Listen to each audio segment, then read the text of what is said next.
Community Media Center is a place where people can come together, where people can take advantage of their First Amendment rights on the issues of the time. Media Bridges serves all walks of life. Our facility is free of charge to any citizen and any non-citizen as well. The citizenry can take advantage of the public airways, can take advantage of their First Amendment rights, can vent, can address their grievances, can talk directly to the masses. People surfing the internet, doing things that, some producers might wish they weren't doing, viewing content that some producers might wish they weren't viewing, but our First Amendment mission and our organization being dedicated to the First Amendment must let that stand. Media Bridges is a nonprofit agency, a 501c3 charitable organization. We definitely need huge quantities of money to keep this building the way it is configured moving forward. Time Warner Cable or Comcast or AT&T or Verizon, these are huge companies that see Media Bridges that just taking up bandwidth that they could be making a profit on. Now, it is their responsibility to give back for the public rights of way that they are using, but they don't really see it that way. They see Media Bridges as an impediment to profit. When Media Bridge closed, it's like an end of a corner, and a very important corner. When you have your local radio station, you don't really stand behind you. You know what I'm saying? It's taken away from any type of artist that's really trying to get out there. You know what I'm saying? They're trying the best way.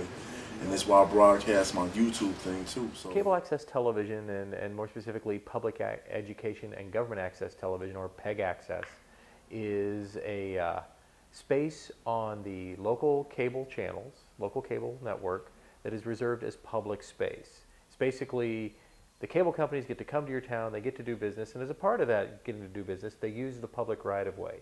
In exchange for that, one of the requirements that cities can have is to require that certain resources be there for the public use in exchange for use of that public right-of-way, and that's where those PEG access channels come from. The discourse in our society, political, market, intellectual, philosophical, happens in electronic media. It happens in the internet. It happens on television. It happens on the radio. And in order for the public to be able to participate, all the public, not just those with access to wealth, not just those with access to technology, but for all of the public to be able to speak and communicate and participate in the marketplace of ideas, they have to have access to media. The people we serve already lack a voice in the community. That lack of voice shows up in frustration, crime, the riots of 2001. Those types of outbursts, those types of outbreaks, is the frustration that people feel at not being heard. Once again, we got the idea from this real famous painting called American Gothic. At the same time, I also promote my artwork. I'm also an artist and an illustrator. Ever since I started getting into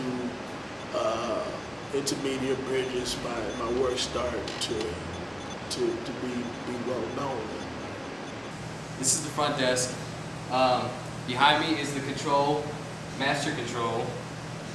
Here's the Nexus, which is the playback for master control. This is what sends out all the signals for all the videos that you will be seeing on our channels. We air on channel 4, 8, 15, and 24. The media so permeates every aspect of our culture. You can't get away from it. You can't think of a place where media can't reach you. It's so influential through advertising on youth, not just youth, adults too. We're all influenced by it, on things like what we buy, but on what we vote, on what we know about what's happening in our country and in other countries. The only way we find out about anything in the world is through the media.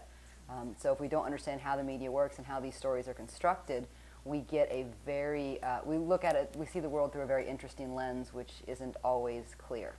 My students are varied, and that's part of the beauty of Media Bridges. In one class, you could have a student who is, in school still, like 13, 14 years old. You could have a student who is well past retirement, like grandparents, I've had especially folks in some digital photography classes that were in their 70s, but just wanted to learn the new technology. Well, I think when they come in and they ask, what do you do here? And you start talking about the classes, and especially with the summer programs for kids, and they go, and how much does that cost? You say, well, it's free. their reaction is always, like their eyes kind of bug out, you're kidding. For PEG here in Ohio, they just passed special interest language for Time Warner Cable, saying that here in the city of Wadsworth, Ohio, Wadsworth has its own cable company, and the city pays to run the PEG access operation out of that utility. So they're running their own studio. Time Warner wants the right to take that programming and not pay for it. They wouldn't dare go to channel, the local NBC affiliate and say, we're taking your channel and you're not paying for it. They wouldn't dare go to HBO and say, we're taking your channel and we're not paying for it. But they're willing to go to the city and say, and get actual language passed saying they're allowed to steal that programming from the citizens of the city of Wadsworth. I mean, it's legal theft. The number of phone calls I get every day for people, wanting programs, requesting programs, and many of them are return requests. I think any time that any of our programs go out into the schools or into the community, it gets great feedback and people want more, and they're always a little disappointed when I can't always give them the programs they want because we don't have a lot of funding already. We don't have unlimited resources. So the thought of this absolutely being gone, and when they make that phone call, no one even answers the phone, I think it would make a huge impact in the community to not have this resource.